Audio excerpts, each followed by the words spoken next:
Hello, good evening, and welcome everyone to Australian Transformers Weekly. We're bringing you Transformers news from around the world and probably not across Australia this week. There's been a lot to talk about from America. This is episode 254. We are recording live on Friday, April 15th, 2022. It is Good Friday. No, it's Great Friday because we have three of us in here in the virtual studio. In this episode, we will be discussing legacy figures continuing to roll out and getting revealed this week. Roboson Prime gets back up and our wallets get ready to hurt.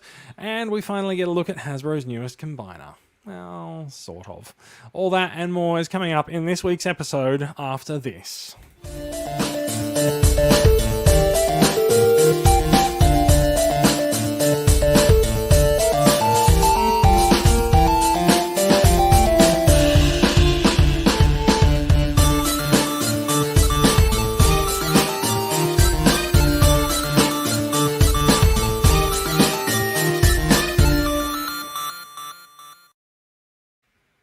Goodness me, I nearly forgot how to actually do the podcast intro there. Sorry, folks. This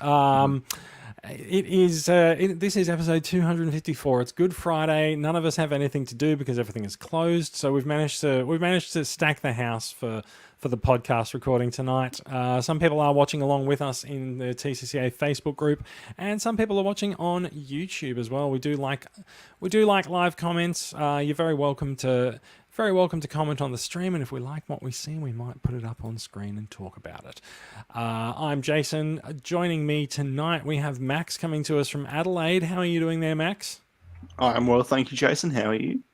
I'm doing all right. You know, I've had a nice lazy day. I went into the city and went and saw Sonic 2. Today. It's a wrong franchise for us to talk about on the Transformers podcast, but there we go. Rob Franklin has sent us a goof evening. I suspect Rob. I suspect that was a goof, but we'll see how we go. He says good evening under it. Rob, welcome to the show. Thank you very much.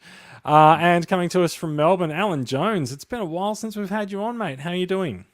I'm good, thanks. Yes, no, just been busy with the family life, but I'm always here in the club. You know that, so. Excellent. We certainly do, and you've managed to stack the deck with a lovely display of Transformers behind you tonight as well. I will add for those of us watching on the video stream. The regular man cave backdrop, yes, absolutely. Yeah. In fact, look, we've all got some Transformers going on in the background tonight. So very good, very good. We're all on point. I even appear to have a bit of a moody light that passes from one side of me to the other. That was a little bit unintentional, but there we go. What has been happening, guys? It's been a busy week. Did any of you get up to watch the Hasbro live stream on Wednesday morning? I'm going to say. No, I never bothered to because I'm always imagine it'll be disappointing, and then they kind of just revealed this insane amount of stuff, and I kind of regret not watching it. Yeah, I was speaking to our friend Declan, Dr. Lockdown, today. He was very, very, very happy with this stream. He's not often very happy with the Hasbro live streams, and today he was very, very enthusiastic about it. Very happy with the way it was run. I will point out, I set an alarm for it. It was 1 a.m. Wednesday morning. I set an alarm for 12:55, and when the alarm went off, I turned it off and rolled back over. So I should have gotten. Reasonable. I should have gotten up. I didn't.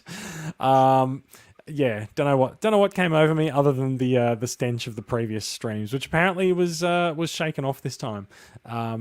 I shouldn't say that actually. Like, I've been pretty up on the stream presentations. I think that they get better over time, and I think Hasbro's learning how to do reveals on streams instead of in-person events at trade shows. If this is the way it's going to be for forever, it almost seems like, because it does seem to be, obviously a lot more cost efficient for them to do this as opposed to big trade shows. I mean, works well enough. I mean, if the trade show's not happening, they can't really do a trade show. Yeah, exactly. They don't run the trade shows, but yeah. It's sort of.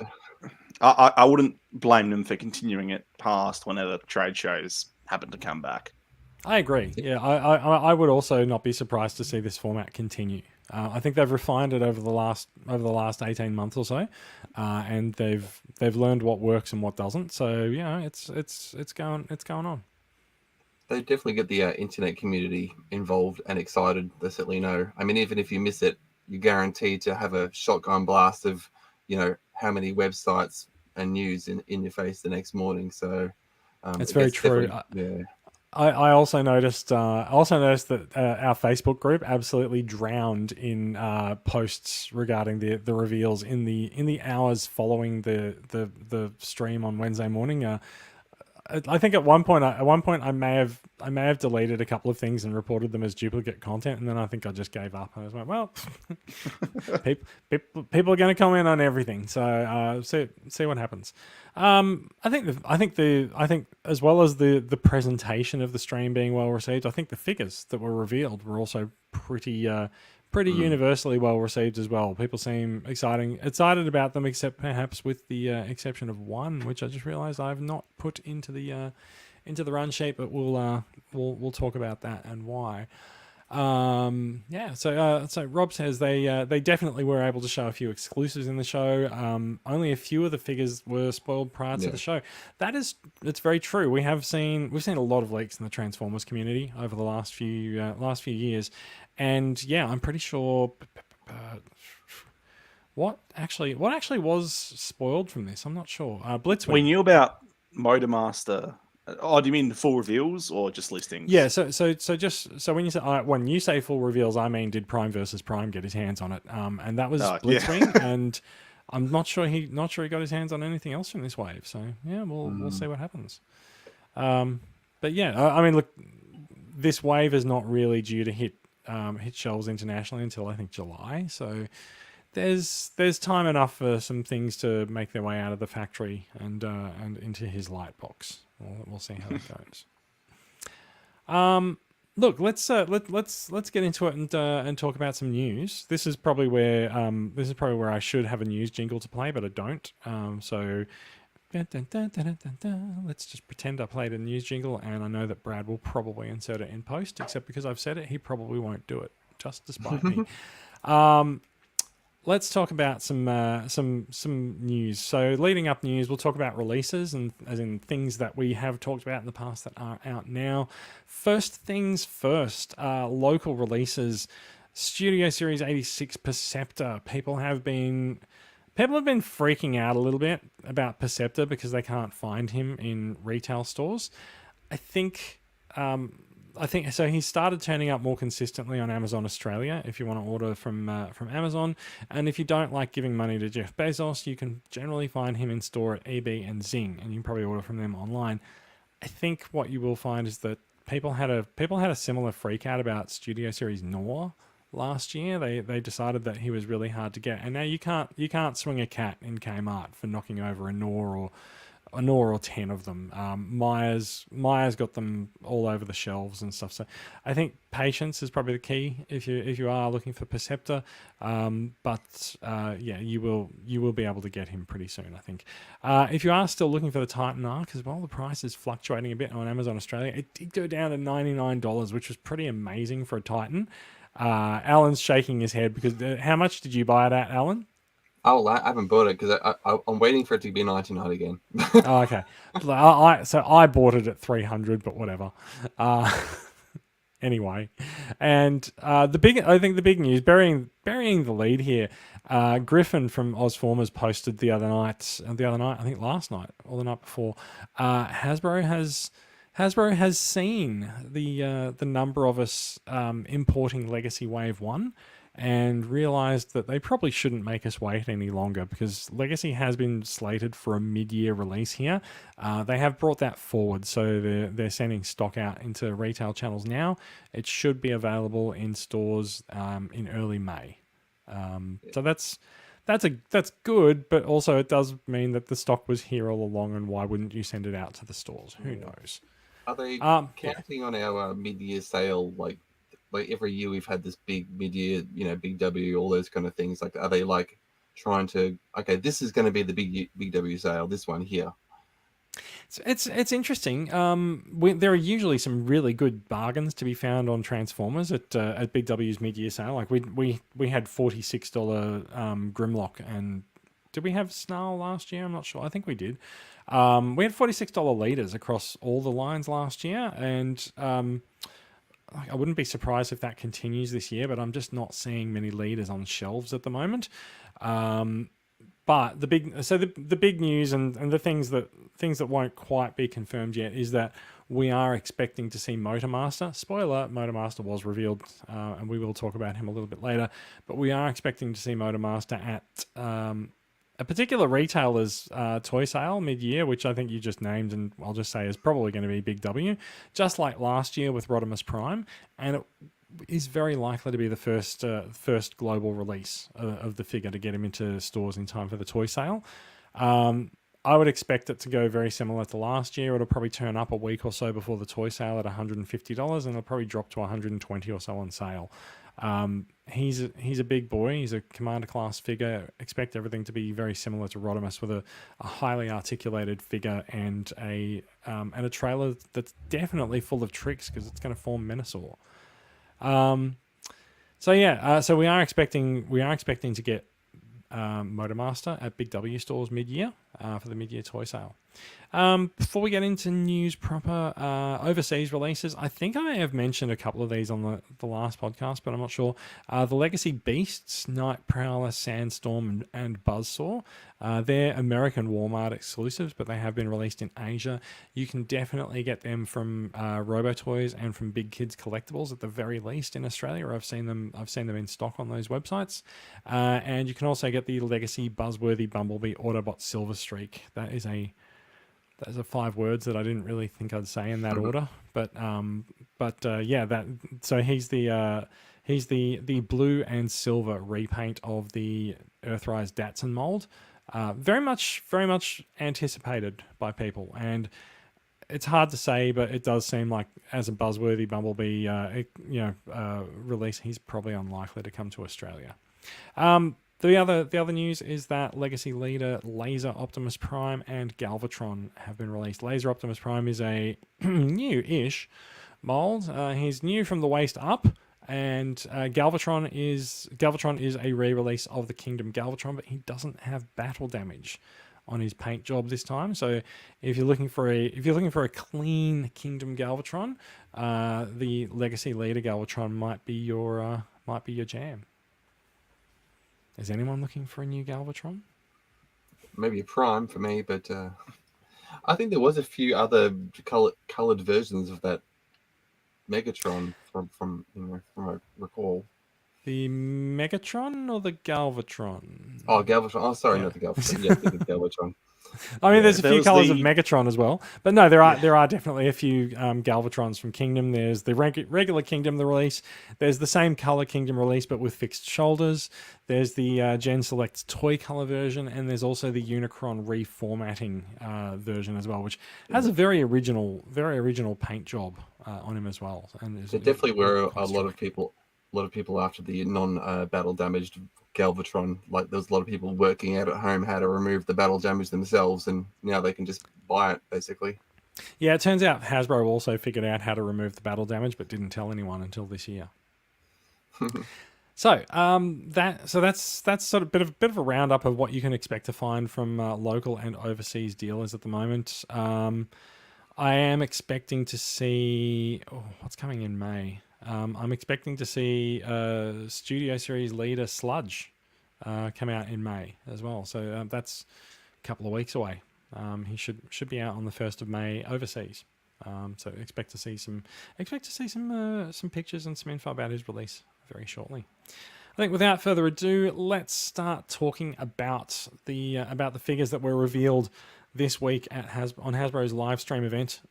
I'm going to bring the screen share in so that we have some pretty photos to talk to, and there we go. So we're gonna kick things off with the deluxe class. In fact, you know what? Did they actually reveal core class figures?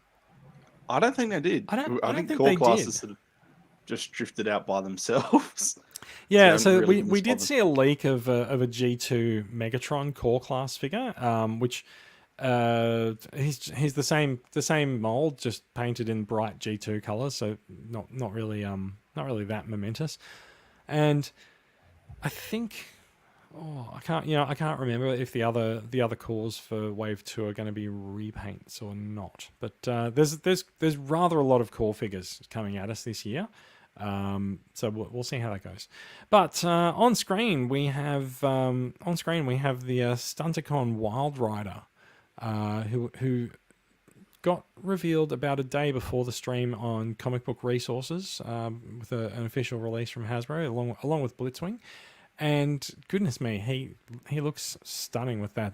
I mean, Decepticons look stunning in black and red and purple, and they're sort of dark and evil colors. But really liking what I'm seeing with Wild Rider. The only part that I can see that looks a little bit hollow is his forearm, but that's because his fists need to flip into it. So, big deal. And everything's looks pretty nice. It sounds like Wild Rider is going past someone's house there as well. Wild Rider is the second Stunticon that we've seen revealed, and he does have, if I can make this work, he does have a rather fetching sports car mode as well. Now, I did see a lot made of the sports car mode, in that it's a really nice sports car mode, but there is no Ferrari license, so they've done a reasonable approximation of such. And I mean, what's not to love about transparent red windshields? Yeah, it's beautiful. It is pretty nice. Also, notably, comes with 2 weapons, just like drag strip, and to allow him to sort of do the roof-mounted weapons. You needed an add-on part to do that in G1, and some add-ons for the Combiner Wars ones also allowed you to do similar things as well, but you don't have to now. The other notable part that I'll point out here, and I don't know if this is actually going to make it through to the, I don't know if it's going to make it through to the final product or not. We are looking at painted hubcaps, which is a detail that many people criticize Hasbro for skimping on. So if we are sort of starting to see the beginning of painted hubcaps, that'll be nice. Drag strip doesn't have any such paint on its hubcaps, but we'll see whether or not that holds through to the finished product. Wild Rider, thoughts? I mean, so are you guys collecting the new Stunticons? Are you aiming to build a Minosaur? I do have drag strip on pre-order. I'm hoping to find him locally first, but or get him in any capacity earlier. But well, look, he's in Wave 1. You're going to see him on shelves for the next 18 months. Look, I love that's true. I love the vintage one, and I have obviously got the Combiner Wars one, and I'm doing the whole, well, maybe I'll have this one in bot mode or car mode or whatever, like to try and justify having it since it's so well made. Because I mean, it's really just a great updated version of the original. Not just like, it's somewhere between cartoon accurate and the toy accurate, which I really like. I agree. There's a couple of comments come through. Someone says, "We don't know who you are. Sorry, you need to follow the instructions in the post so that your name comes through." Anonymous Facebook user says, "Shockwave is rumored to be in the core class Wave 2." Have also seen that rumor as well, but it could be the year of Shockwave being a core. Who knows? Rob's a convert. He says he wasn't planning to get the Stunticons, but after the Motormaster reveal, he's seriously considering it. This is kind of the thing, right? Like, if you're in for the Stunticons, it kind of doesn't matter what you think about Wild Rider. Like, I think there's fairly universal praise for Wild Rider going on, but like, if you're in for Minosaur, who cares? You're going to buy it anyway, right? Yeah, exactly. The next two could be complete shit, and that doesn't matter. Still buying them all. Well, look, I think we're doing pretty well so far. I really like Drag Strip, and I think Wild Rider looks pretty good. So that's two out of the four limbs that I'm impressed with, and I reckon Motormaster looks pretty good too. We'll talk about him shortly. Wild Rider, very, very, very happy with him. let's move on and look at the next deluxe reveal, which is Prime Universe Knockout. Now, much has been made of what figure that they would actually base Knockout on, but I don't think any of us expected it to be a jazz retool and repaint. I found that quite surprising. He's the second reuse of the Studio Series 86 Jazz mold, the first being Golden Disc Jackpot from late last year, and he's in Knockout's fetching red and black color scheme. Yet another red and black color scheme for a Decepticon launch. In fact, you know what? There was a lot of red. A lot of red was launched this week. He's not the Transformers Prime, sleek and sexy sports car that we saw him as his alt mode in Transformers Prime. He's a little bit boxier, I think, but it has been pointed out to me that the front of his car in Transformers Prime was also actually quite chunky, despite what you would expect. Looking at painted hubcaps again on at least on this version of him, and quite a number of weapons we can see clipped to the top of his car there as well. I think I see 3. Well, I do appreciate that they've sort of gone to replicate the his spear trident thing from Prime in a G1 style. Oh yeah, I'd forgotten about that. Yeah. So until I noticed this, but yeah, he's I'm not quite sure how well he works. It's hard to say, really. At the end of the day, he kind of just looks like a red jazz repaint to me. He does. I think he's kind of suffering from the same thing that happened when you brought Bulkhead and RC into sort of what is essentially the War for Cybertron universe, which is that everyone sort of starts looking just very, very standard and similar to each other. Much has been made of his head sculpt.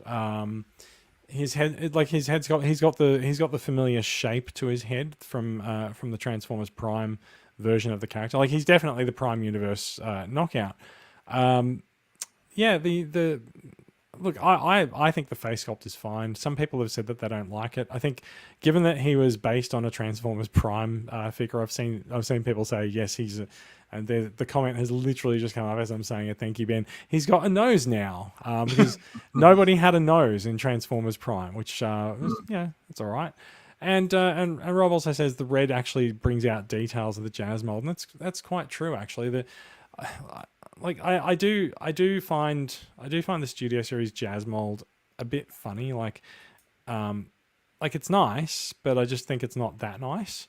So like when we load up different colors in it, we'll see how it goes.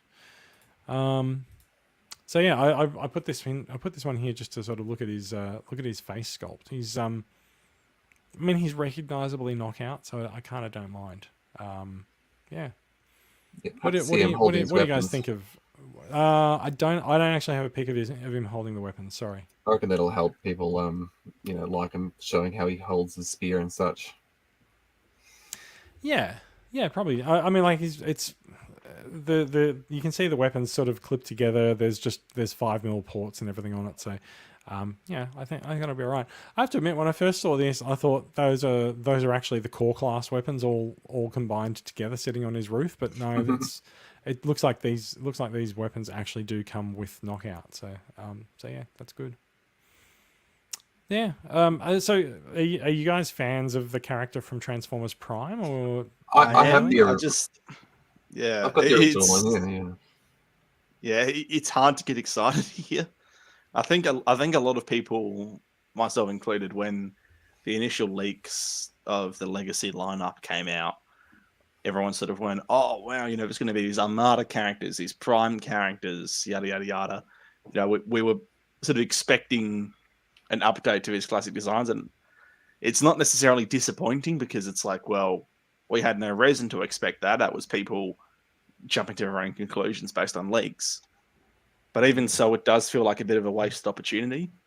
Like, certainly there is a strength to this classic art style and this uniform aesthetic, but it does feel like you sort of, they are missing something, and it has this effect of homogenizing a lot of the franchise. Whereas I feel like characters like this should stick out.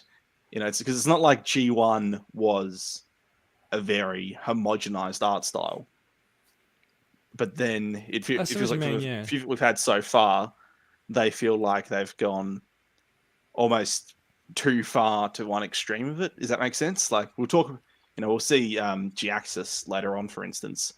That looks like quite a unique thing within that art style. It doesn't really look like a core G1 character. Whereas G-Axis doesn't look like he's really changed in his transition over to essentially what's a War for Cybertron style universe. But so I just feel like there should have been breathing room to, not be slavish to the original designs, because if that's not what they're going for, it's not what they're going for. But I guess to flesh out and be a bit more unique with what's on offer. Yeah, I see what you mean. I think Prime RC has not been super well received, because I think people just wanted another RC figure from Prime. I don't think they wanted the update. Same thing with Bulkhead. People didn't really want. I mean, what people want was the old figure, and like nothing in this invalidates the old figure. Although I will point out that the old figure for Knockout was pretty shit. So it's nice to get a modernized version of Knockout with extra articulation, but he now doesn't look like the version of him that everyone has in their head. So like there's a trade-off. There's a trade-off there for like the quality of the toy versus the accuracy to the source material. So at least in this case they've sort of just said it's more inspired by the original design rather than actually intending to ape it. Yeah. Maybe they could have gone like the Studio Series route and updated that older figure, possibly. That's what I'd love to do. Well, I mean, there's no place for that in the current product line. That's not what Legacy's doing. Yeah. I mean, what other card could they have chosen really to make people happy? I think they chose what they could, and they added in the accessories, gave them the face, did what they could. Yeah. I mean, look. I'm very fond of Knockout, so I'm going to be very happy to add this one into my collection. Not sure I'll be doing that with all of them, but we'll see how we go. Anyway, that's Knockout. Let's move on and look at the next reveal, which is EliteOne. Notable for being the only Autobot in this wave. Excuse me. Notable for being the only Autobot in this wave. She comes with 2 transparent Energon weapons. She is a brand new mold. There's a particular the head sculpt is very accurate to the G1 source material, and her alt mode is also quite accurate to the G1 source material, with the sort of the crown of her head sticking out of the car mode. Although it is not actually the crown of her head as seen in her robot there. It's a different piece. Yeah. So two waves in a row that we've had unique female characters with new molds. Has Hasbro broken the cycle of sort of not treating their female characters as first class citizens? What do you guys think of EliteOne? I think she's good. I think they did a good attempt at the old mode. I mean, based on a few cells of the actual show. I know, like in comics and various things, they've fleshed it out into a few more Cybertronian looking cars. But as like I'm working on a custom one myself, like I can understand the whole difficulty transforming, getting that head up into the bonnet, and like I'm parts formed to move my head. So they definitely wouldn't have been able to do it without some serious like masterpiece engineering, really. But it looks good. I think they've decided to create a new vehicle and as close to the show as possible. So why not? Max? Yeah, I don't really have a huge amount to say here. I guess it just looks. I don't know. Sometimes it's hard to comment. Like there just isn't really much to complain about. Just is a good, subtle looking figure. I'm interested to see what repaints come out of this, which I think you'll we'll talk about some repaint repaint potential shortly. I'll throw up Rob's comment. Rob says that she looks great in bot mode, but there's some amount of car kibble on the back with Wild Rider, which we didn't actually talk about that, but we can get back to Wild Rider in a little while. The card mode looks hodgepodge, and I tend to agree with that. I don't really like this car mode because there's all sorts of different colors, and there's a lot of different shapes in the front half. There's like two different curves off the bonnet. There's sort of the extra bulk raising the legs up at the back. Like it feels like it might have been a little bit more smooth if they'd had a piece sort of connecting the front to the rear. I don't know. I also think that while I think the robot mode looks really good, I think the car mode I think the panels and the colors and stuff on it they don't really do much for me. Yeah, I mean, you never know in person, or like, you know, it might be slightly different, but like I know what they've tried to do, emulating her chest plate into the front of the car, how the transformation was sort of in the show. I sort of can see what they tried to do. But yeah, I mean, maybe that plastic of that pink looks different in person without the photo shoot, because a couple of characters, there's been a slight thing like that. Who knows? But yeah, I think it's all right. So let's talk about repaint potential. There's been a long rumored Minerva rumored to be this year's Walgreens exclusive. I think it is in the US at least, and this image went onto Twitter. I think I'm not actually sure the correct way to refer to it, but it's the Japanese Snackus92 website. This looks just. It looks like this mold is absolutely intended to be Minerva. There's clear references and lines and things that are, you know, straight off. You can a straight translation from the design on the left to the figure on the right. It's just not the right color at the moment. So I think it seems very likely that I think it seems very likely that we're going to get a Minerva from this mold.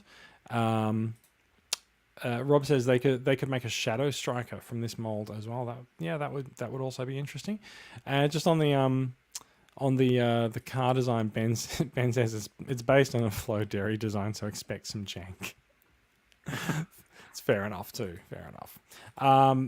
So yeah, it seems very likely that this mold is a pre-tool for Minerva, I think they say. And just today, I also saw this one. Going around online, a Digibash showing what could happen if you were to do a strong arm from the Transformers RID 2017-2018 series. Also a fantastic female character, and one that we haven't actually seen.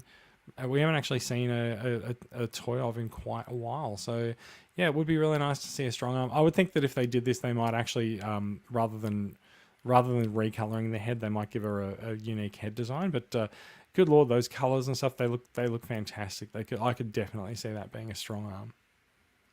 Yep. For sure. Yeah, the only potential issue I can see is that sort of might just need to reduce the head size a bit, because right now, you could get away with it given the body, like the proportions of the limbs, but having such a large head just makes it look kind of childish.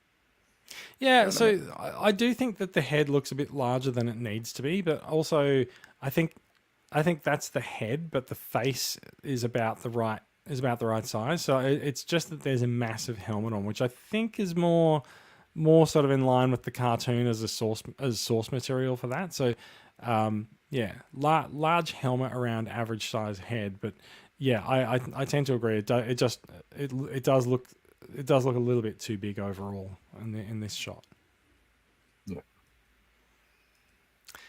So let's move on to the last deluxe figure, which is Tarantulas. Now, Tarantulas is unsurprisingly a fairly heavy retool of the Kingdom Black Arachnia mold from last year.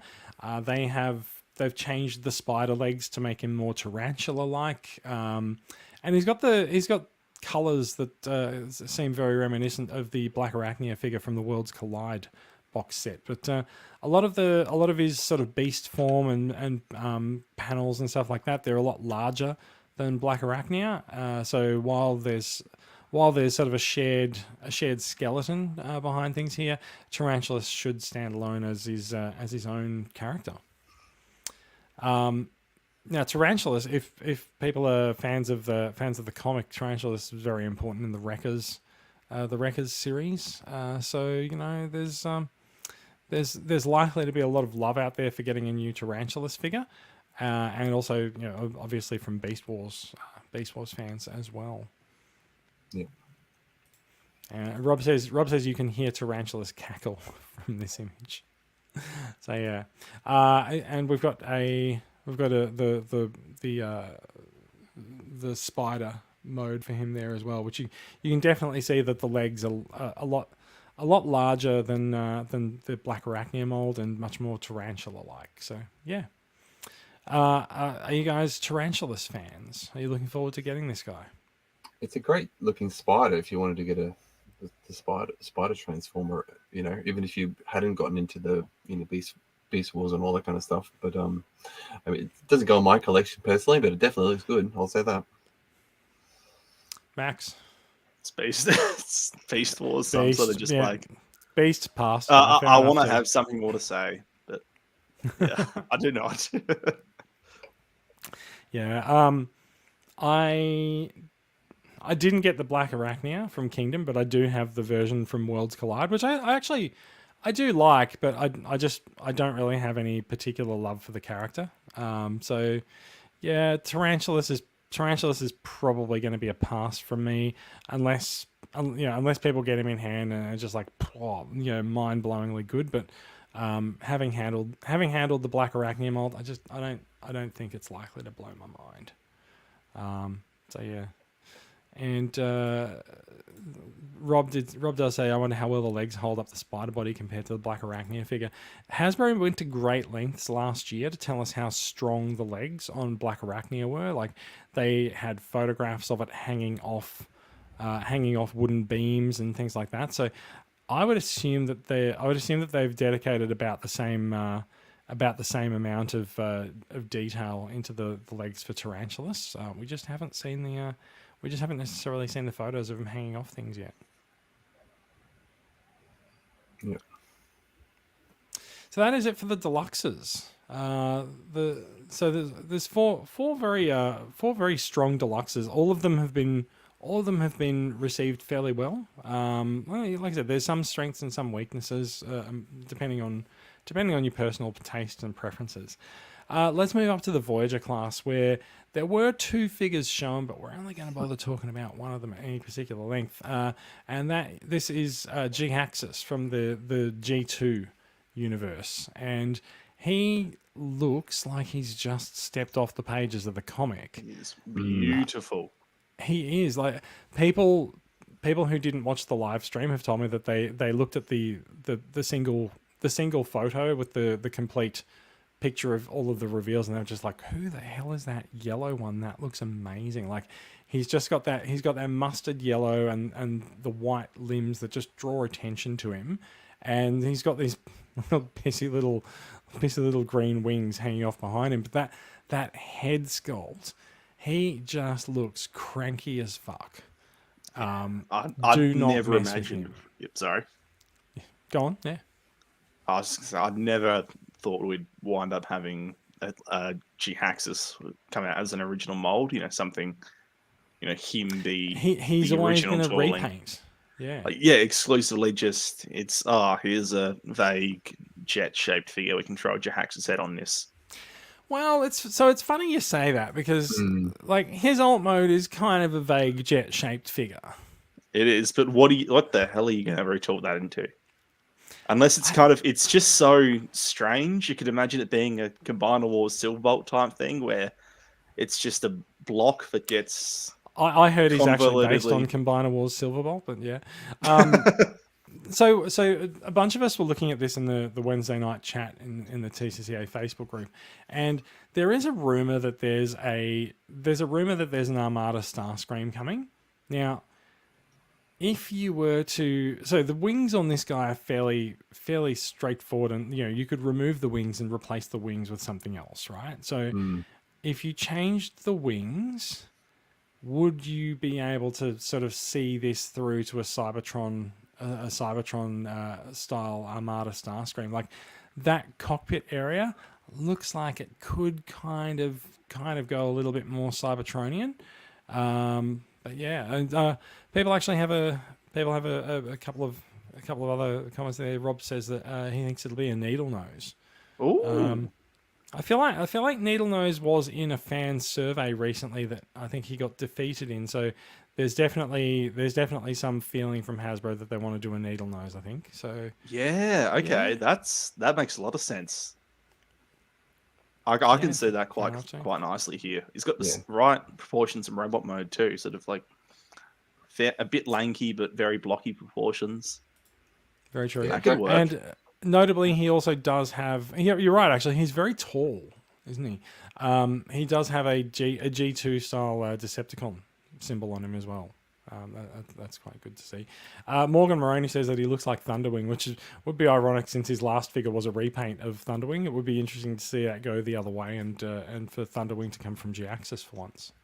And there's also a comment that he's got a G1 broadside vibe. Yeah.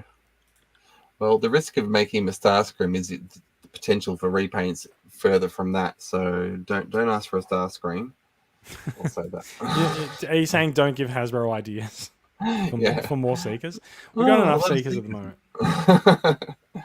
Yeah, but you can definitely see that like those wings could easily be any other type of fold up wing of any size, basically. So yeah, there's quite a lot of options for the wings, and if you retool the body, you could really significantly change that jet mode as well. Yeah, a lot of potential there.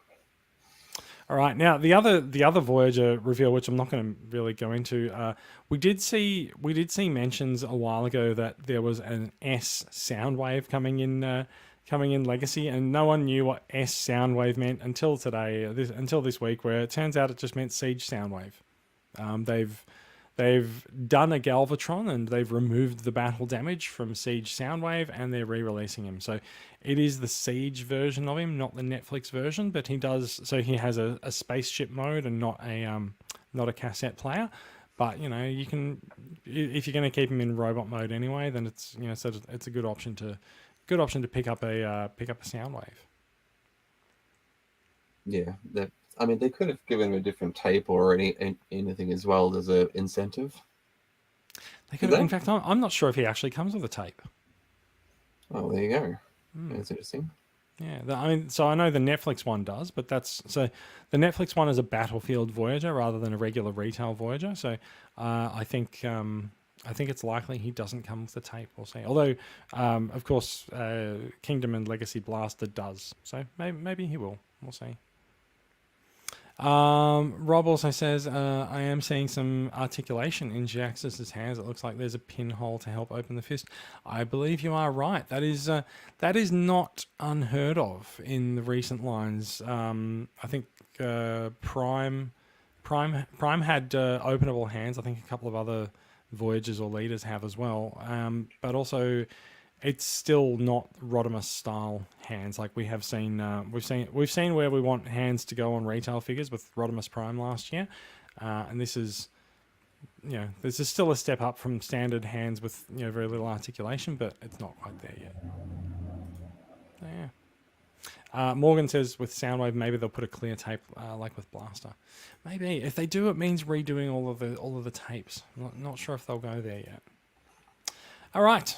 Let's move on to Blitzwing. Blitzwing's the leader class figure for Wave 2. No indication that he'll be packed with any other leaders, so there should be Blitzwings all over the store shelves once he hits. And good lord, he's looking good. He's looking really nice. He looks very, very faithful to his cartoon appearance for his robot mode there. Head sculpt, that nice yellow bucket. and all the sort of, you know, the panels and the panels and the lines there with the panels and the lines. Morgan says, "You're right, Jason. Hasbro hates re-releasing things." Yes, it's true. They've come a long way. They have, but have they come enough? We're not sure.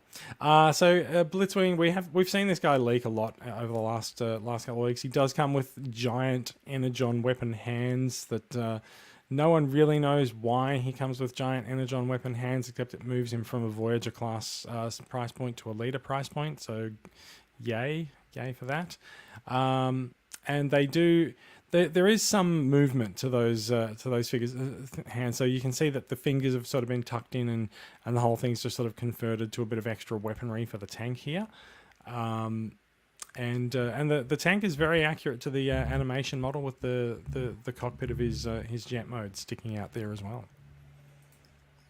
And there's a better look at the tank there without all the weapons attached, and this is the part where people have a bit of a little bit of an attack of the sads.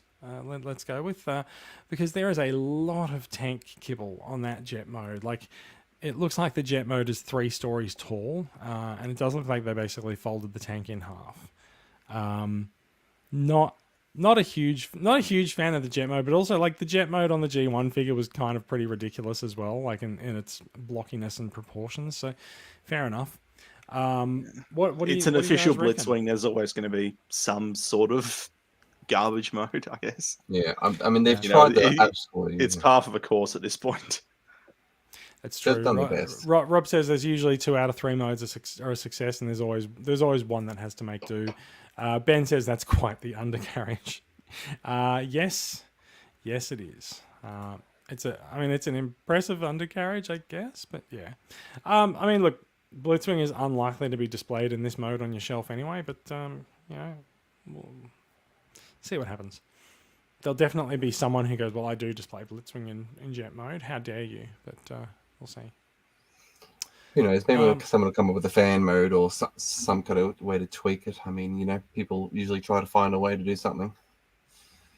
True. I saw a Digibash go around where someone actually just photoshopped out all of the second story of tank kibble underneath him there, and it looked way better. But that tank kibble's got to go somewhere. Like we don't have mass shifting in real life. There's definitely you know a need to shove those tank treads around somewhere. Yeah, but, you know, it is what it is. Still, it's a very good figure overall. He does look very faithful to his G1 cartoon appearance, except for the giant red hands. But yeah, looks fantastic. I think people will be very happy having this guy on their shelves.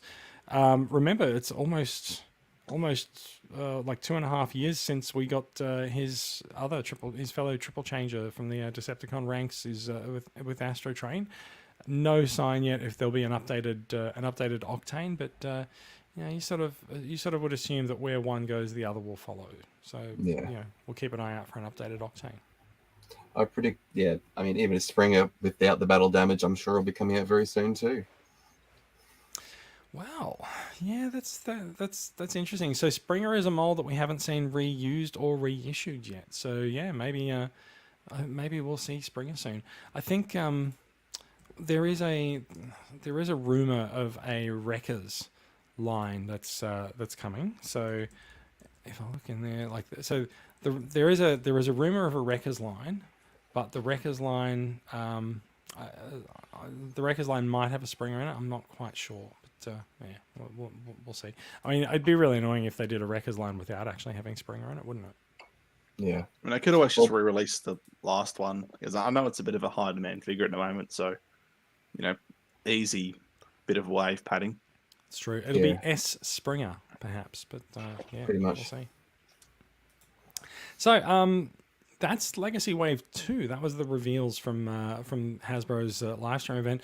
That's not all the news that came out of that event, though, as well. We also got a look at Motormaster. Now, Motormaster is not Wave 2. He is the Commander class figure for the year, which means his release will be a little bit different. But he's expected to sort of be, similar to Rodimus. I think a Voyager-sized figure with a very fancy trailer. If you look here, it's a big battle station mode that the trailer lays out in.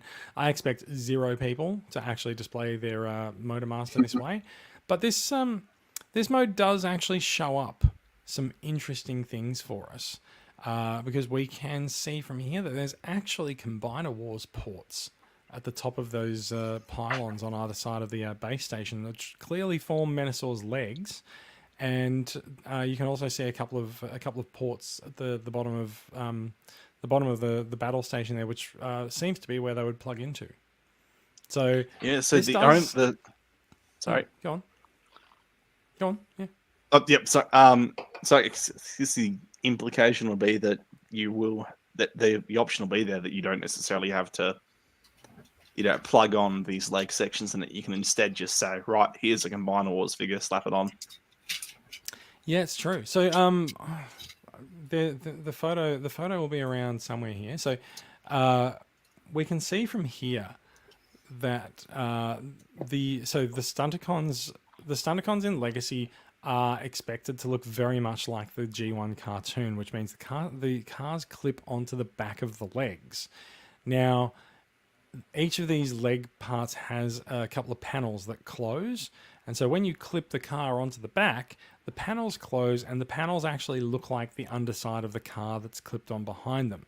So it makes it look like that entire car actually forms that leg. So there's some stuff that's happening there. Whether Minosaur, I feel like using the Legacy. I feel like using the Combiner Wars limbs might make Minosaur look a little bit dumpy and short, but there's a lot of people who decided that they really like the cars on the front look from Combiner Wars. So maybe they'll be expecting to do that. I don't know. Yeah, I think the other thing is just the core.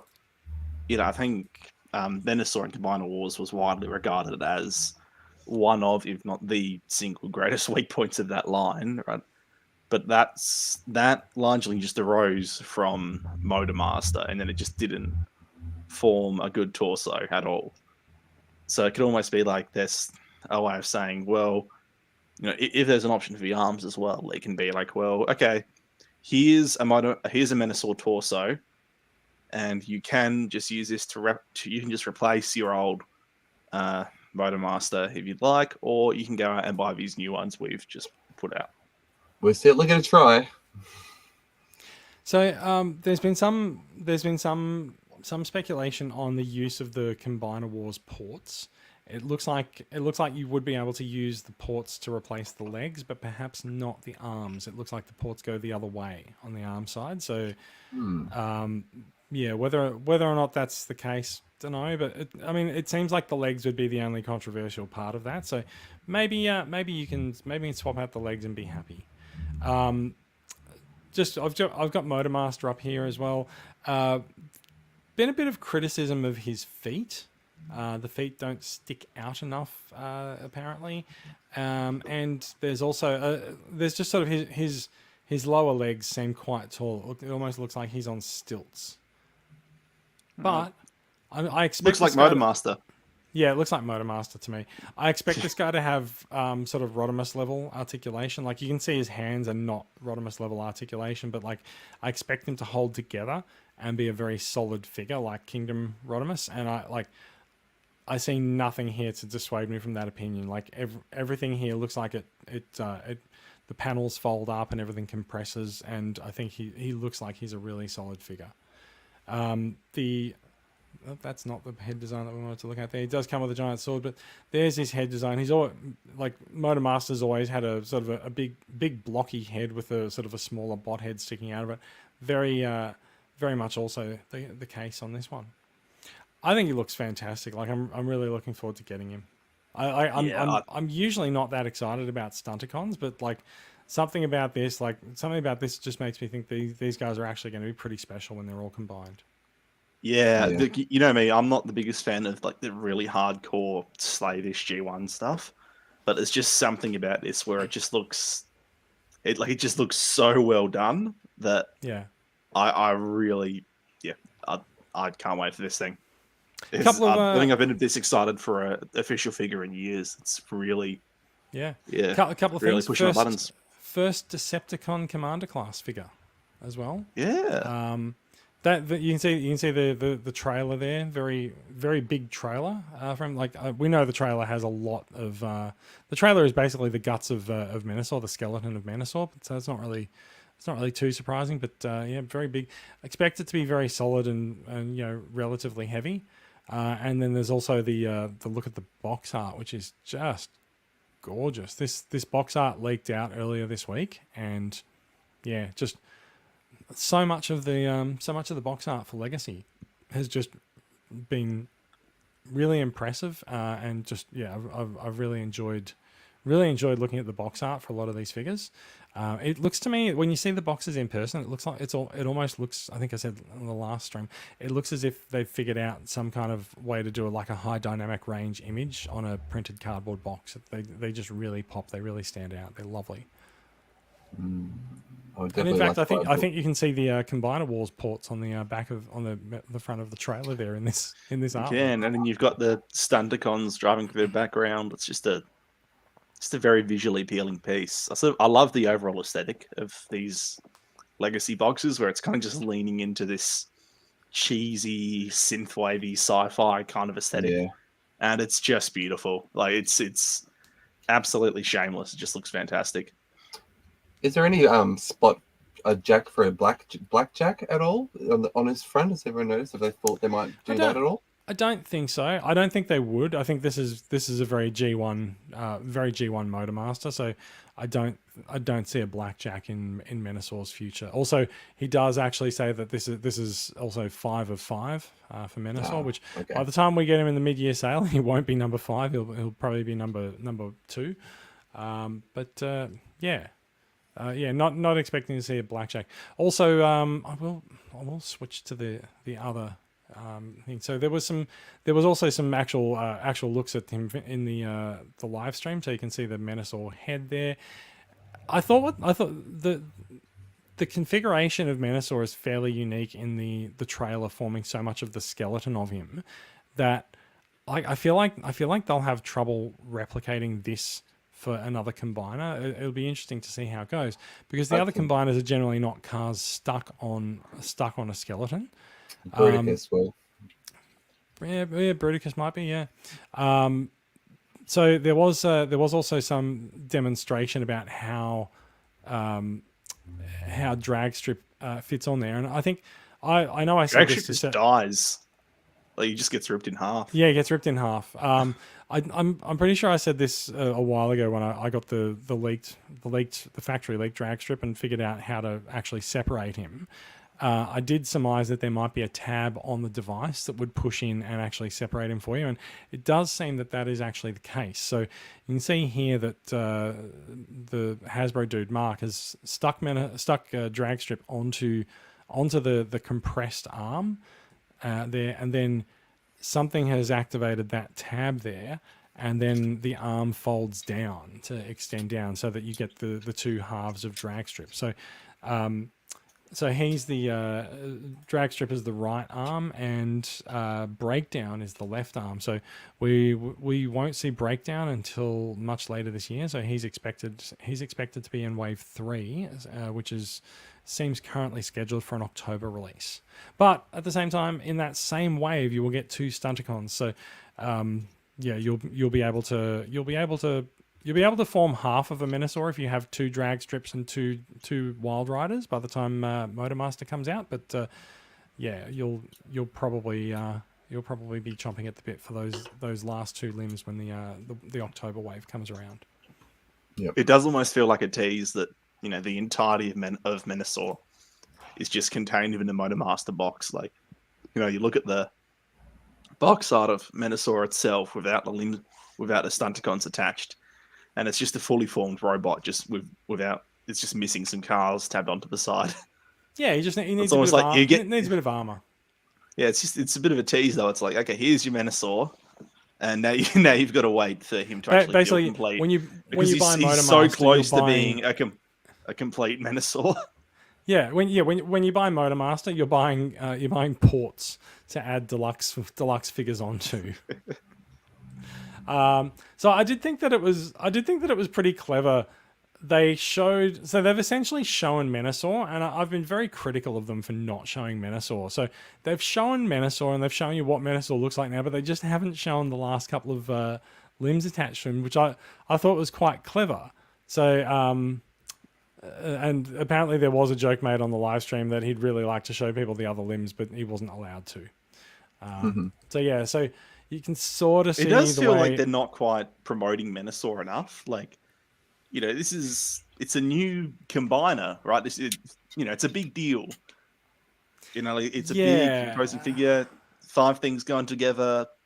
Update to the Combiner Wars 1. Maybe they'll push it more. Maybe they'll push it more when Motormaster comes out.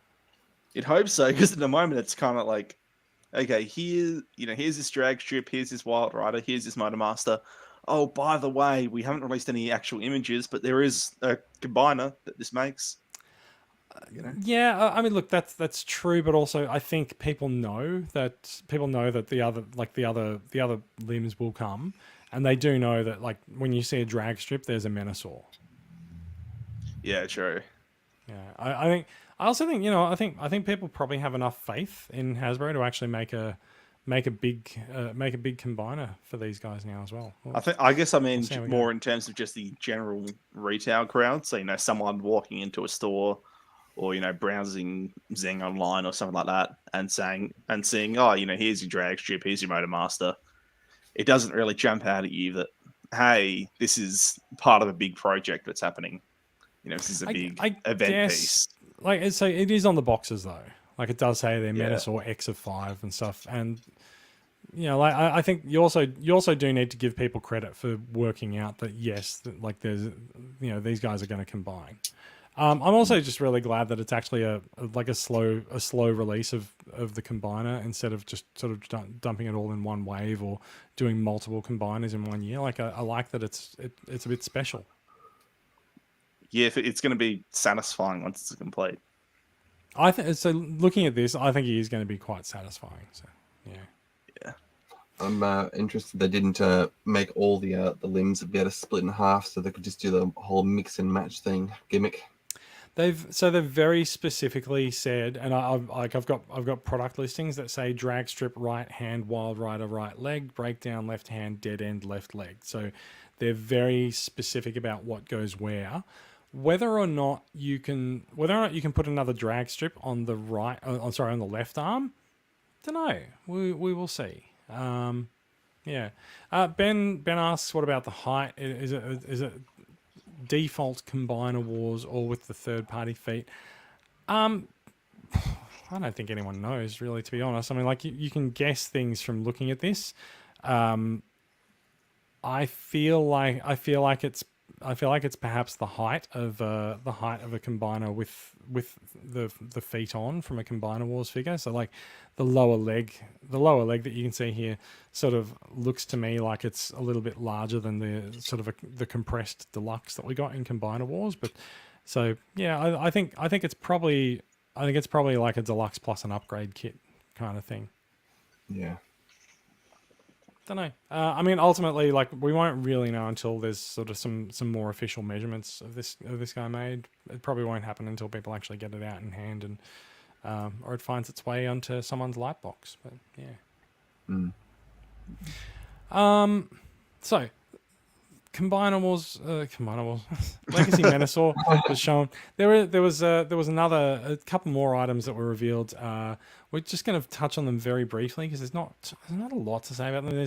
There's Shattered Glass Ultra Magnus, who is built off the Kingdom Magnus mold. So he's an Earth mode Magnus, which is a little bit surprising. Given that Shattered Glass Magnus hasn't actually been to Earth, it's kind of surprising that he has an Earth mode, but whatever. He does have the zombie head that Shattered Glass Ultra Magnus actually has, because Shattered Glass Magnus is a zombie. He has the zombified head, but they also were kind enough to put a classic Magnus style head in the box, because people also recognize that Hasbro also recognizes that Shattered Glass Magnus is also Delta Magnus, or Diaclone Magnus, or Powered Convoy, as people also would like to refer to him. And so shipping it with only that head is going to piss off a lot of people. So it's nice of them to put the classic style head in there as well, because I think a lot of people will want to display it with this head. Yeah, I've got no desire for a Shattered Glass Magnus, but a lot of desire for a Delta Magnus. So that, I mean, you might buy two, who knows? But I think people have a desire for this head and not the Nightmare Fuel. Yeah, it is a bit of Nightmare Fuel. It just seems a little bit out of place given the overall aesthetic of an Ultra Magnus. And I guess that also does explain why they've gone for the Kingdom mold rather than the Siege mold, just because, if it's going to be, referencing Diaclone Magnus, so they may as well just try and make it. Yeah. It's a bit more slavish. It's true. Couple of shots of the vehicles there, the cab, and is full mode there. Looks fantastic. I'm in for Shattered Glass, so yep, this guy's going to be appearing on my shelf soon. So that guy's it for the product reveals. So Rob says he likes Shattered Glass Magnus. It's not unusual. It's not usual for them to put extra parts to modify figures, but you often expect extra heads and stuff in Masterpiece figures. But yeah, I think Hasbro probably just didn't want to see third parties knock off their Ultra Magnus head, or third parties, as I nearly said. But yeah, let's go to the last product that was revealed. There's a couple of Minosaur concept things. I don't think we need those. The last product that was revealed, which was actually the first product revealed on the live stream, is the trailer, the new trailer for the Roboson Prime, which costs almost as much as Optimus Prime again. Also auto converting and voice controlled, hooks up with Optimus Prime. So Roboson's been teasing for a couple of weeks that there was a new product arriving. They said backup has arrived. It does come with roller in there as well. Very, very, very impressive. But oh goodness me, I just don't know. It just feels like it feels like it's a step too far, but also it does address the people who are like, "Where's the trailer?" Whenever a trailerless Optimus Prime comes out. In the US, Prime is $900. The trailer is $750, or close to that. Yeah. So yeah. Only those photos on Engadget. I chose poorly. Sorry, but the trailer is the trailer. It's kind of what you expect to see there. Are either of you guys in for a Roboson Prime? Like Alan, I say this expecting absolutely you to be. not. I expect Alan to be, but I don't think he is. Look, I've had one here at the premises at this very table, doing the Gundam style, for people's entertainment. And if there's going to be a 3-foot long trailer on the table too, I don't think something's going to get knocked over. I think you need a big open area to be displaying this thing off. It's not like, here, bring this out at the party and here's the dancing robot. It's a full on, you need a basketball stadium, put on a show on stage kind of thing going on. It's true. He does drastically increase the size that this guy takes up on your display as well. It's extremely impressive. But yeah, drastically increases his display size, and also, as you said, it makes him a target. Something's gonna hit him. Something's gonna go wrong. Who knows, right? Well, I think if you haven't got any, a collection, if you just want an Optimus Prime, you come into Transformers and I want the best of the best. I'm just gonna get that. That's it. But I'm starting to show my friends. Done. That's great. But yeah. Me, I've got $1,000 Optimus Primes, and I got two kids that will, you know, if you rip one servo, the whole thing's, you know, gone. I'm like, yeah. Yeah, fair enough. I will point out the Roboson Optimus Prime is at EB Games in Zing at the moment for a pre-order for a mid-year release for $1,400, and I have seen mentioned, someone in our sales group has mentioned that he's bringing in the trailer for about $1,250 or $1,270. So, like we're talking nearly $2,500 all up for the full product if you're in for this, which I think is probably just a little bit too much for what it is, but also like I don't buy a car. Yeah, just go buy a car. You might have to afterwards in order to display it. Like I don't have space for something like this. I didn't have space for the Roboson Prime in my house on a permanent basis. Like I definitely don't have space for the Roboson Prime and the Roboson Prime trailer. This is definitely a bucket list for me. I think as soon as I kick out one of the kids, this is actually going to replace them. I'm Replace the child. Oh yeah, definitely. I mean, you could program it to love you, right size, right price. I would, yeah. And with the trailer, I mean, you can actually, you know, bring your drinks finally. You know, put an esky in there. It is practically big enough, isn't it? Like you could just mount a drink carrier to the top of it. Stop, Alan. You're justifying this investment for me. Well, you can program it. Roller, open my can. Well, we will see how that goes. So yeah, So that's the big product is the Roboson trailer. I really was predicting it was going to be a Bumblebee. I thought it was a bit ambiguous as to what it was going to be. We do know that when Roboson was Sen Robotics, we saw multiple self-converting, self-transforming remote control toys. I think we saw a Constructicon. We may have seen a Bumblebee, and I think we saw a Hound as well. So I kind of expected it to be one of them. This feels like a little bit of a cop out, but also like it's very much addressing a bit of a complaint that people had in that they didn't have a trailer for Prime. I think it was fairly obvious that it was going to be something Prime related from what they were doing in the lead up. They were just showing like Optimus Prime emerging from the shadows, like the car driving in from darkness. So it was fairly obvious it was going to be something Prime related, but people thought it might have been an Ultra Magnus repaint, but yeah. I really think what they should do is maybe a Megatron, probably a tank, but if you have an equal Megatron, you'd have the banter between them and actually be able to recreate, you know, the conversation between both of them. I really think they could go that way. Yeah, true. Two more stories to bring up. I see a comment from Ben on the live stream. Ben will not be disappointed. We have two stories that are going to come up. Number one is that Hallmark has announced its keepsake ornament for 2022. I'm very big on the Christmas ornament Transformers. I think they look great.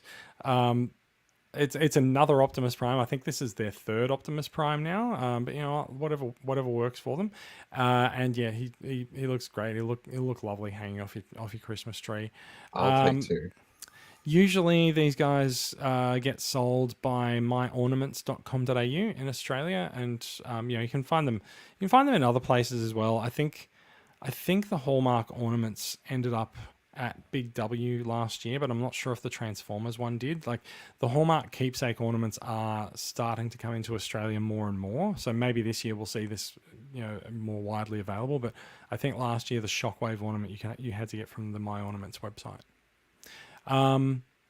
And as I alluded to for Ben, there is also new Ultimetal figures that were announced this week as well. So the Ultimetal figures, I feel like this is a range that we haven't seen for quite some time. They came out with a couple of toys a couple of years ago, I think, and we haven't seen them come back since. But yeah, go on. Yeah, well, because the thing is, the ones they did before were that Prime, Magnus, and Megatron, and they were all upwards of $1,000 because they were these giant bloody things, entirely metal. all these inner workings and stuff. So you're paying over $1,000 for them, whereas these are just they've scaled it back and just gone, okay, here is just a highly posable detailed transformer in the vein of your 3A and Flame Toys kind of stuff. Yeah. These are significantly cheaper. I actually said I said I haven't seen these figures before. But in fact, apparently they were actually revealed to be existing a while ago. But this is the first. This is sort of their official reveal of them. So these guys are. So these guys look quite different to the looks that we expect of these characters. Like they're recognizably those characters, but they're actually based on the Studio Ox designs for them. Which I think look quite impressive. I think obviously the cannon glows on Galvatron as well, and it seems like there's a couple of options for Rodimus. There's a hot rod mode and a Rodimus Prime mode where the difference appears to be the larger fins, and there's some method by which you get to sort of raise his height a little bit. It looks like as well. It looks like you just swap the inner knee bits out. Like you can see, the lower legs are sort of two components. So it looks like you maybe that's swap out those inner chunks. It's either an extension or just you have to swap them out. I don't think the previous Ultimetal figures were known for sort of being take apart and change pieces. So I don't know. They had all these panels which you like flick off and then it'd show this inner circuitry and stuff. Still not $1,000 a transformer in my opinion, but so they were very complicated. The interesting thing with these guys is that they no longer seem to be $1,000 transformers. I know they are listed at 1,580 Hong Kong dollars, which is about $200 US, probably about 300 Australian dollars. Much more affordable. I'm not sure if that means that the size is down, if they're working at a new size scale or not. But quite impressive. They look really good. I keep banging on about this to people. I've been saying for a while that I feel like there's room for a high-end product that sits sort of above a masterpiece figure, and maybe this is it. Maybe it doesn't have to transform. Maybe it's more the sort of the high-end representation of these characters. It's not a statue. Sorry, Brad, as you're editing the podcast, like. It's not that the statues are the higher end representations, but maybe it's just a more premium design that actually still looks recognizably like the character. No, and we're sort of getting a nice little selection of these things now between Flame Toys, 3A, other companies I've forgotten the name of, and this you're right. In fact, stuff. Flame Toys is very high up in the price ranges. Their Kurokai figures are about $600. Yeah, but it is sort of, and none of them are transformable at all, but they do. No. They are just very high-end, high-quality representations of the characters. So it's kind of, that, like you said, that may fill that niche. So Ultimetal Rodimus is great, not $350 great, though. I don't know. Like, he's looking good. When this comes out, he does look pretty fucking good. We'll see. Look at those fingers. Just the amount of posability in those. I know a lot of you can definitely do the "Bring Me the Head of Galvatron" pose. With this guy. I mean, I know a lot of stuff has posable fingers, but just having the individual sculptures of it, they're not all the same uniform length. Little things like that. Just lots of little bits of grabbly detail. You know what else? And also he does have a glowy part as well in the matrix there as well. What actually is, I think, most impressive about this for me is that they've made a Rodimus Prime that doesn't look like he's old. Yeah, like he doesn't. This Rodimus Prime does not have old man face, which I think instantly might even make it the best Rodimus Prime. Fight me, because it's never really made sense. He's just opens the matrix and doubles his age. Matrix and he's double his age, and the Studio Ox aesthetics as well. Yes, very much appreciated. They really do look impressive. So those are the news of the week. We have been running a little bit over time, so I think we're gonna bring things to a bit of a close. I'm gonna remove the screen share. We're gonna briefly talk about new acquisitions. I have things that I've opened, and the like, and I have a couple of new acquisitions that I've forgotten to get. So what I might do is, who actually has new acquisitions? Max, do you have anything to go with? I do. I do. I do. Does I'm Alan going to have give any you as the well? stage. I'm going to give you the stage so that you can tell us about our new acquisitions.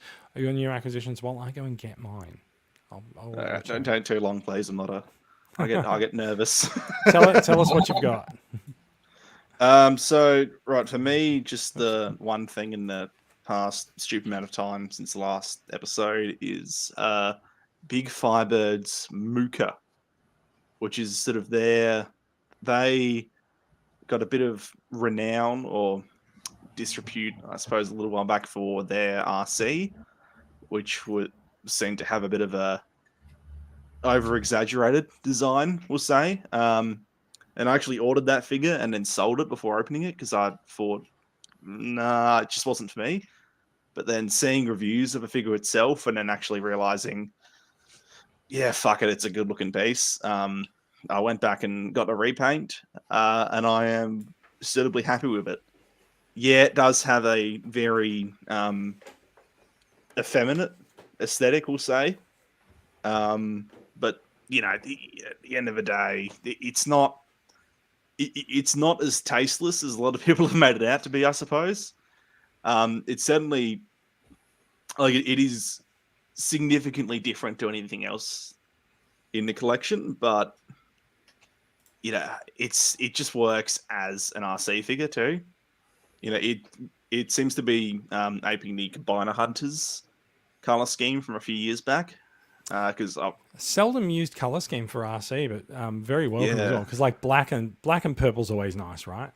Oh, it works so well, and like a lot of the discussion about the design of this figure has been a sort of humanized and sexualized proportions, right? Which I'm not the biggest fan of.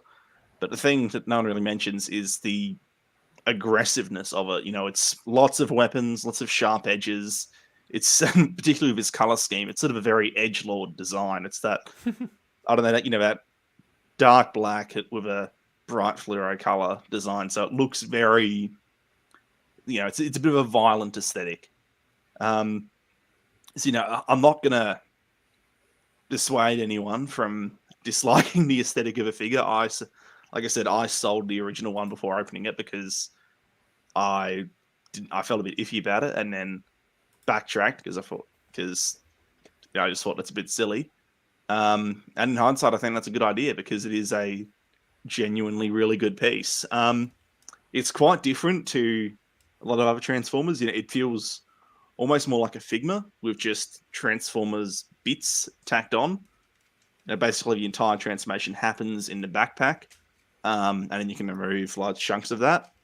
But it kind of works well because it's like lots of die cast in the body itself, and then a very light plastic for the shell pieces. So it all kind of works together. And then lots of these bits and pieces can be removed and form into weapons, that sort of stuff. And yeah, so you wind up having, just a very clean base figure. It's really highly posable, really nicely built. And then when it comes to transforming it, you get a really solid alt mode. Like, yeah, the transformation is a bit iffy. It's a bit of a shell former, but it's super simple. It's like 5, 6, 7 steps at most. It's basically just you curl this up and you curl the body up and then wrap stuff around it. So it's really straightforward. That's been how RC's transformed for years. Yeah, it's like it's pretty par for the course, but it's just done to a very high standard.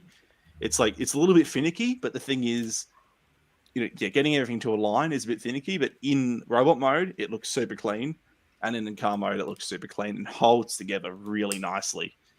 Like it's Masterpiece Ironhide, how there's a lot of panels and shell bits, and then eventually once you finish it, it all sort of sucks together and just forms this really tight, solid object. It's the same on this. You spend a little while getting everything aligned, clipping it all together, but then once it's together, it stays together and it feels rock solid.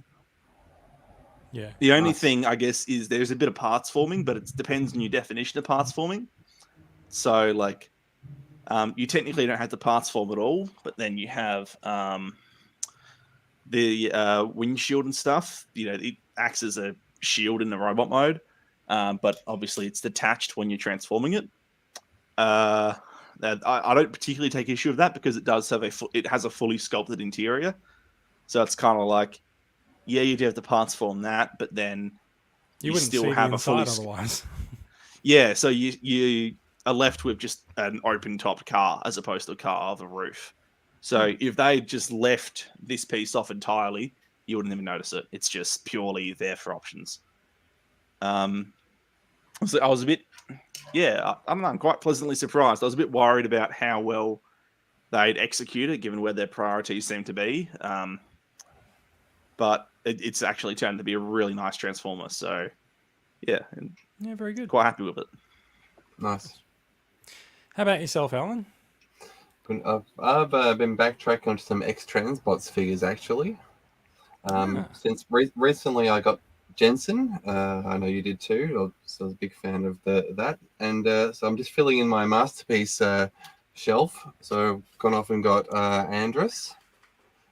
So, yeah, I think it's just the first release. And obviously the new studio versions and all that, they're amazing for those getting that scale. But I need something from my shelf of MPs. So he is the one to go to. He does look really impressive. It's been a while since these figures came out, and so seeing that in your hand, and like having seen Scourge and Sweep over the last 12 months, like I have an idea in my head about what those figures look like at a Voyager scale, and then seeing it upsized and Masterpiece scale with shiny pieces and stuff. It looks really impressive. Oh, absolutely. I mean, you got your full articulation of the hands. I mean, everything literally transforms. So, I mean, it's a big. He's quite large when he's in from the box. You actually do have to transform him from the spaceship, and he's quite big. It's fun transformation. I love him. Then I got the skids as well. Obviously the new MP has come out, so it was just a toss up which one to get. Do I go to the official or the this? So I had an opportunity to grab this off someone who was upscaling to the new one, and was like, I like him. I'm gonna chuck him in. And I think I mentioned. Actually, I'm not sure if I did, but I did unbox myself a crosscut. Recently as well with the MP crosscut's very impressive, especially at the price. He's really nice, but it's really funny just looking at XTB skids. Like it's amazing just what they got right proportionally with him and his transformation. Like he definitely looks the goods. Yeah, like there was a few things in transformation I really impressed me, like the way that the wheels tuck away. And like, there's always just, the way that the arms sort of come up and enclose the wheel, like things that I haven't sort of seen before in other transformations. That always gets me when I find something that no one's really done before. How they tuck away, just the little details, just to give them a bit more of that, toon look. I really liked it. He's also got a little motorbike character that comes with him for some reason. I didn't really look into why that, but he's got a little motorbike buddy that comes with him for some reason. Well, so the Honda City that Skids is based on, the original Diaclones of those came with the motorbike that packed into the back of the car as well. That's right. Yeah, it does go into his boot. Yeah, I remember that. Yeah. No, I think I've become a bit of a fan of the X-Transbots stuff lately, for sure. Because I believe that they had to pick up their game since Apollyon, since that was a big thing for a while. Then all the new Megatrons came out, and then they said, "Okay, I think we need to actually give X-Transbots like a fair shake of the sauce bottle. Like they were one of the first companies to actually show us that yes, like you can do a Masterpiece scale Megatron and have him transform into a gun without making the shit show that Takara made of MP5. Yeah. They very much paved the way for a lot of the third-party Megatrons and even the official redo MP36. I don't think it would have happened unless X-Transbots had come out with it. No, it was definitely one of my first MP scale characters. You know, when I got a chance to get an Megatron in there, and yeah, I mean, third party has paved the way for a lot of what they're doing now, and I definitely believe the Studio 86 has taken a lot on board from all that as well, just to have a line that is incorporating all the best of technology that everyone's come up with. So it's a good time for Transformers, I'll say. It is. I'll jump in. I'll throw myself up at full screen there, and I have a couple of non Hasbro acquisitions this week. Some third party and some licensed. I do have myself the Flame Toys IDW Rodimus model kit. I am of course a bit of a fan of More Than Meets the Eye Rodimus, so very happy to get this guy. I've been waiting for this guy to come into the country for a long time. So yeah, I've got an IDW Rodimus and I've got an IDW Megatron. So I will get to putting those together. And I've also acquired a couple of Iron Factory figures, one of which I think Max may have previously shown us as one of his acquisitions, which is the yes, Iron Factory IDW Ultra Magnus. I was very impressed when I saw him, and I was very impressed when I saw you show him off. But I didn't think much of it at the time, and then I saw someone put it up for sale in the TCCA sales group this week, and it was $100. I thought, yeah, that seems about right for that figure. So off we go. We'll get that. And alongside him in the listing was also the Iron Factory Jetfire Cygnus. So as you can see, I haven't actually taken him out of the box yet, but I will be unboxing another Jetfire soon. I say another Jetfire because I've unboxed a few figures this week. I keep saying that there's a large pile of unopened boxes under my desk, and so this week I did manage to take a Jetfire out of his box, which astonishingly this has been sitting under my desk for the last couple of years, ever since he came out in Siege. I just haven't opened him. I've handled other people's Jetfires, so I know what to expect, but I figured it was about time to open him up. I did have to move Shattered Glass Jetfire's box in order to get to the Siege Jetfire's box, so at some point I will open the Shattered Glass Jetfire as well. He's gonna hopefully stay there without falling over. Other things I unboxed this week, simply just because it's a bit of a whistle stop tour of things that were under my desk. Generation Select Sandstorm. Always nice to add another Seeker onto the desk. I do have a couple of Seekers hanging around on my desk. So like Gen Select's Red Wing is just hanging out here. I often have figures hanging out on my desk because we talk about particular figures during the TCCA Wednesday night chats. So I'll get them off the shelf and then I just sort of leave them on the desk to futz around with. This week I also opened up the Jurassic Park collaboration set. So there's Tyrannicon Rex and there is a JP92 hanging around on the desk. I haven't actually transformed JP92 yet, but I will get around to that. And there is also that sound means it's a core class Studio Series 86 Spike coming out there as well. Is there anything else that I opened up that is notable on the desk? Probably not. No, I think that's about right. I opened up Crosscut. I still need to open up Skids, but Crosscut was at the top of the pile. I've really enjoyed Crosscut, so I'm really anxious to open up Skids and Reboost now as well. I found Crosscut's transformation just really intuitive. Transformed him from car to robot without looking at the instructions. No idea how to send him back. I need to look at the instructions to send him back into car mode. Whoops. But yeah, so really, really happy with MP Crosscut. He's a very affordable price. Like mine ended up costing about $100. So very, very good price for us Skids. That is about it for acquisitions. I'll put us back into the 3-up layout. There is one thing that I want to draw attention to in terms of TCCA club news. This being our Good Friday episode. I do want to point out that TCCA has made its donation today to the Good Friday appeal, And the Good Friday, so TCCA donates 10% of the club's revenue, and people who purchase figures from me also donate $2 per figure. So I've worked really hard at acquiring figures and supplying them to people, and combining that with TCCA's 10% to make a grand total this year of $4,777. We donated to the Royal Children's Hospital Good Friday appeal tonight. That's 3/4 of our year covered. Obviously, we don't know what we're going to earn in the next quarter, but we will be making another quarter. The way that the Royal Children's Hospital Foundation runs their donations on the website is that the Good Friday appeal takes over the foundation's donations for a time around Good Friday. So this donation's definitely gone to the Good Friday appeal, and the final quarter of the year will go to the Royal Children's Hospital Foundation in July. So the next quarter will cover April, May, and June.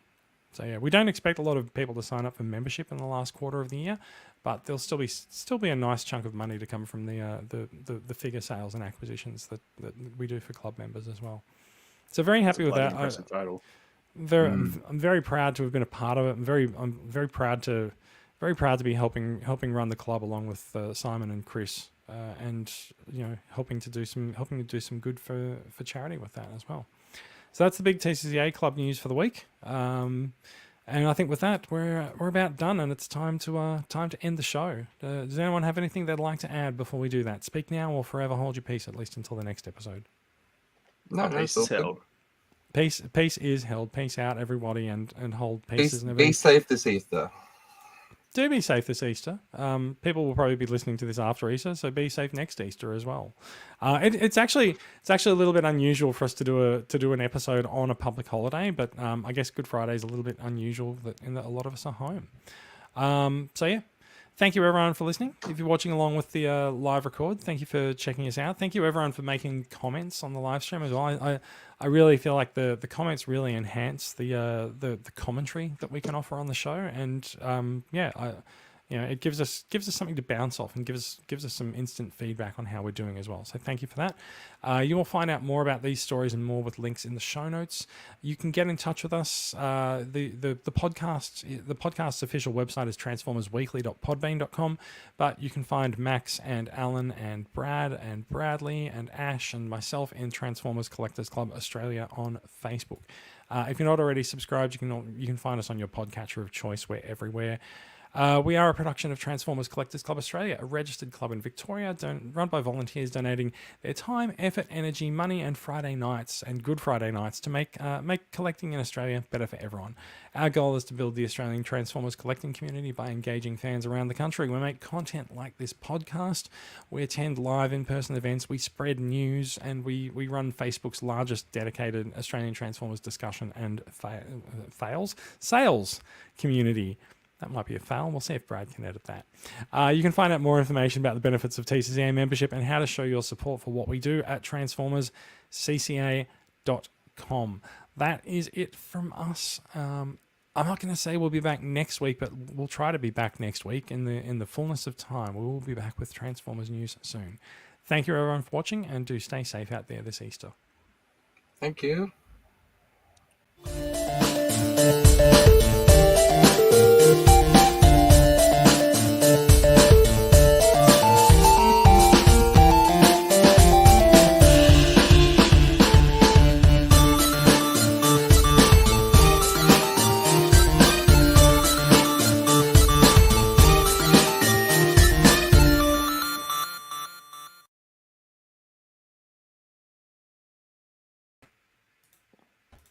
Hello, folks. Now that the Hello. broadcast is